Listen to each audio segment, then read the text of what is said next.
Bienvenue sur Azimut. Ici, nous parlons orientation. Retrouvez tous nos contenus et nos outils pour les parents sur azimut-orientation.com. Bonne écoute. Comprenons le rôle des spécialités dans le bac général. C'est une clé pour orienter votre enfant. Depuis la réforme du lycée, le baccalauréat général s'appuie sur un nouveau mode d'organisation qui repose sur des enseignements communs et des enseignements de spécialité. Pour de nombreux parents, cette architecture peut sembler complexe car elle transforme en profondeur la manière dont les élèves construisent leur parcours. Cependant, lorsqu'on prend le temps de décrypter le fonctionnement des spécialités, l'ensemble apparaît beaucoup plus lisible. Elle constitue aujourd'hui la colonne vertébrale du bac général et détermine en grande partie la trajectoire post-bac, que ce soit vers une licence universitaire, une prépa, une CPGE, un BTS ou un BUT ou une école spécialisée. Déjà, le bac général est structuré autour de 3 spécialités en première, puis 2 en terminale. En classe de première, votre enfant choisit 3 spécialités parmi une liste nationale de 13 disciplines, alliant des sciences aux humanités en passant par les arts, l'économie ou l'informatique. Chacune est enseignée à raison de 4 heures par semaine, ce qui renforce immédiatement leur poids dans l'emploi du temps et leur importance dans les apprentissages. Ces matières deviennent une manière de tester des domaines, d'affiner les goûts et de commencer à se projeter vers des études supérieures cohérentes. En terminale, l'élève en conserve 2, plus approfondies, à raison de 6 heures hebdomadaires chacune. Ce passage de 3 à 2 spécialités est une étape clé car il permet de concentrer l'effort sur ces matières qui correspondent réellement à son projet d'orientation. C'est souvent à ce moment-là que le choix d'une filière d'études se clarifie. Sciences de la santé, par exemple, avec SVT et physique-chimie, informatique, ingénierie avec mathématiques et NSI, sciences sociales avec SES et AGGSP, humanité avec HLP, etc.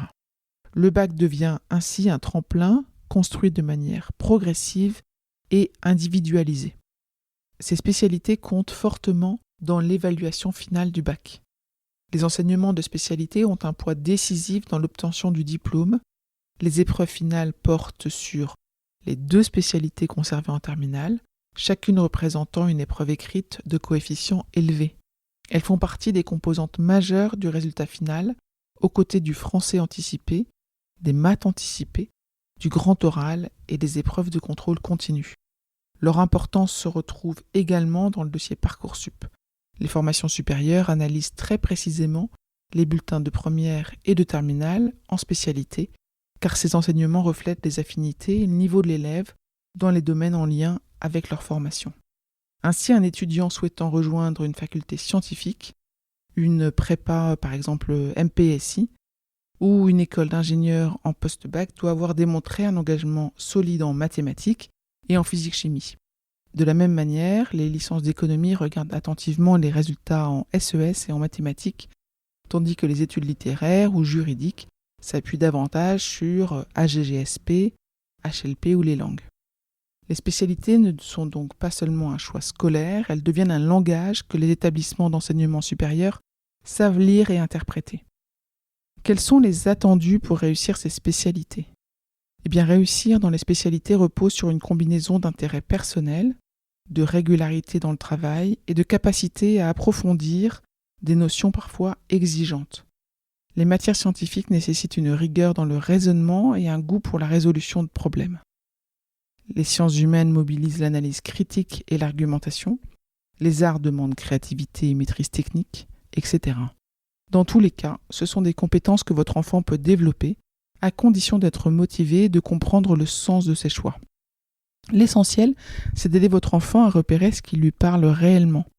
À ce stade du lycée, il ne s'agit pas de choisir une carrière définitive, mais de sélectionner des domaines dans lesquels il aura plaisir à s'investir, car cette implication conditionne sa réussite.